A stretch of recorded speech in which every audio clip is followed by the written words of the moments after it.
Hello everybody, welcome back for another video. Hope you're all doing well and having a great day. To start things off, Forbes has recently written an article titled Bitcoin is the religion, but Ripple would pack higher return. And I mention this because I have said many times before, and I'm going to keep beating this dead horse until everyone kind of understands.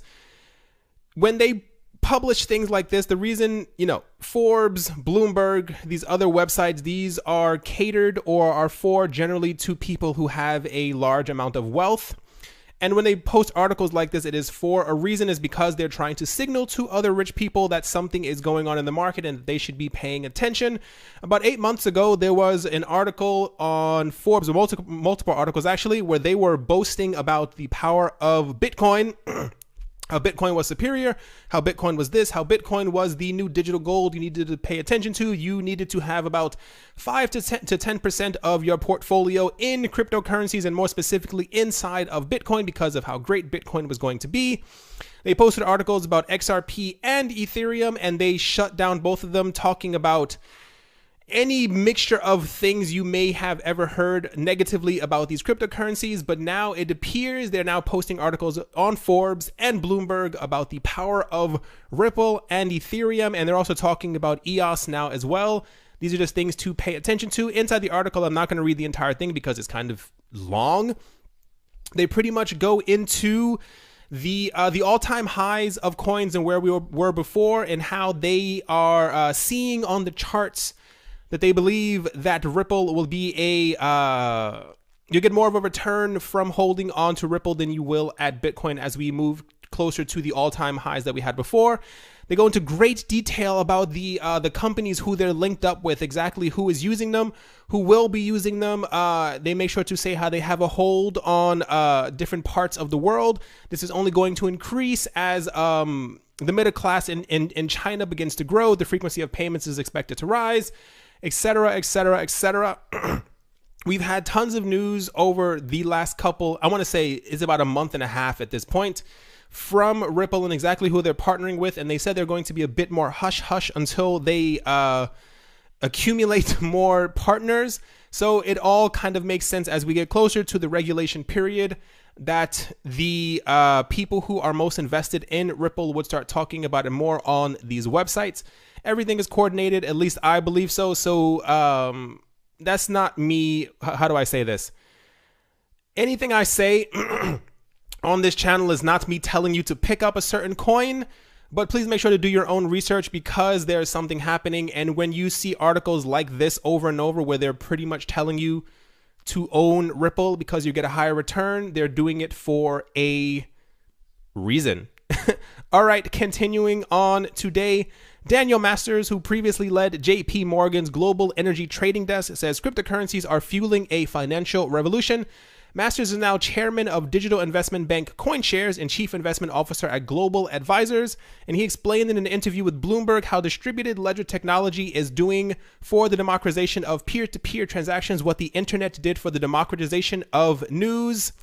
He pretty much goes on to say, to, put it as short as possible, that he is almost certain that the cryptocurrency market will move a lot higher. There's been a lot of talk last 365 days, I want to say, give or take around there. A lot of people talking about how cryptocurrencies, or they believe that cryptocurrencies will eventually hold between 1, 5, or 10% of the entire global market. Now, if this does happen, that means the cryptocurrency market will be $15-20 trillion. And this is the number that has been thrown around over and over by all these people. So when someone who was working at JP Morgan Chase, which is also significant, not because he used to work there before, but if you've been paying attention to the things that I've been saying on these videos or reading any other cryptocurrency news, a lot of people from major banks, from world banks, have now started partnering with people on certain coins. There's I think there's a lot of major banks who are part of the Ethereum alliance. They're definitely with Ripple, and I'll get into kind of some of the ones who are with Bitcoin. And this is just something that's going to kind of tumble and completely go out of control as we move forward, because I think we are definitely at the beginning of the time when all the big players are looking to and already are in the market. Continuing on, This is going to probably annoy a lot of people at the Genesis London Blockchain Conference held in February by Binary District Cornell professor, cryptocurrency expert, and computer scientist Emin Gün Sayer, said in an interview that a study done by prestigious university Cornell has shown the Ethereum blockchain network is currently more decentralized than Bitcoin. Ever since the debut of Ethereum in 2015, false information about the technology and the foundation of the Ethereum blockchain network have circulated around cryptocurrency communities, leading some investors, users, and developers to believe the Ethereum network is inferior to other major blockchains in terms of security and decentralization, given its flexibility and ability to handle large-scale decentralization applications. A study done by Cornell professor Sayer, Sayer, and researchers at the institution have shown that less Ethereum nodes are linked to institutions or organizations than Bitcoin, which means that more nodes on the Ethereum network are operated by individuals rather than companies. I mentioned this a couple of weeks ago, and the comment section did not care for it. I tried to talk about how Ripple is doing their darndest to become the most decentralized network, that cryptocurrency network that we have, and this is only going to be second to Ethereum because Ethereum is far more decentralized. Because there was news, whether you want to believe it or not, you can definitely Google around for it. There's been whispers and information that a lot of banks have started to control Bitcoin nodes, and they're also starting to buy Bitcoin Lightning nodes because it's beneficial for them. When you control a node and you control what transactions go through the network, you get paid the transaction fees that are going through them.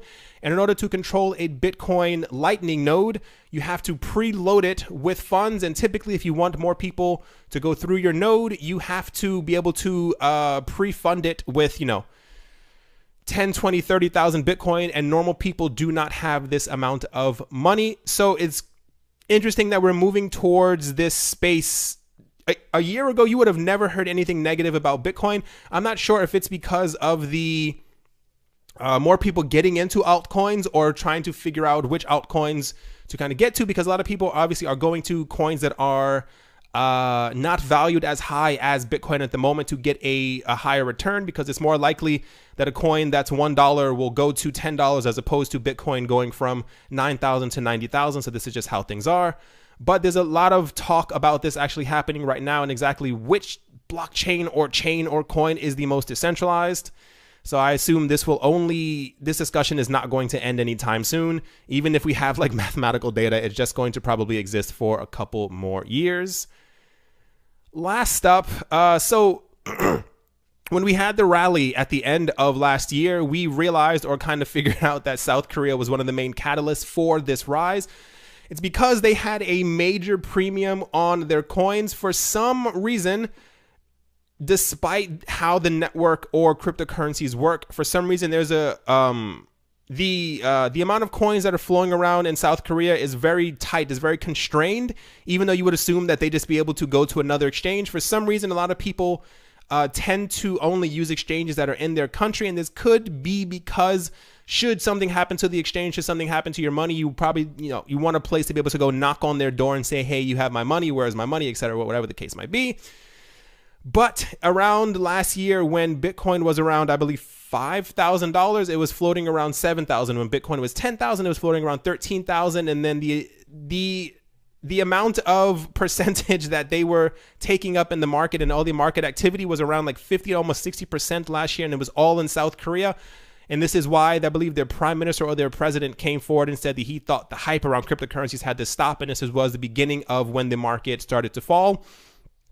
But it's apparently their premium that they had before is back. And this is good news, not for them paying higher prices, but because they drove the last market bull run. It was mainly because of the hype around cryptocurrencies.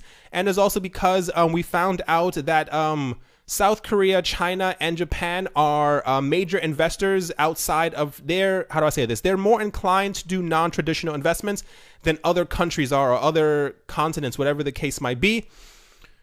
So the fact that this is happening once again, that there's a huge premium that they're also starting to pay because they're trying to dump all their money back into the market, could lead to something unexpected happening as we move forward, even until the summer. to where prices may start to skyrocket because they do not have a large enough supply for whatever reason floating around their country. But yeah, so I think still myself, I believe that as we get closer to the entire question of what coins will be controlled by the SEC in America, I think the market is going to absolutely explode, and not in the way that we may expect, simply because there are going to be some coins that the SEC will say, these are actually securities. We have to, rule over them, if you will. And I think the value of a lot of these coins will start to drop. This is part of the problem where we were talking about a day or two ago with Ethereum. There was a meeting amongst all of the higher ups and talking to the SEC, trying to make sure that Ethereum is not labeled as a security, because there are a lot of people who have their hands in the Ethereum cookie jar. So let's see exactly what happens, and we're moving closer every single day to the final verdict of exactly which coins will be under regulations and which coins can roam about freely. All right, everyone, that is definitely going to do it for this video. I hope you guys had a great week and hope you guys are having a great day. Hope it's not too crazy. I know a lot of people do not like Mondays. Thank you once again for all of the support, and I will talk to you all soon. See you.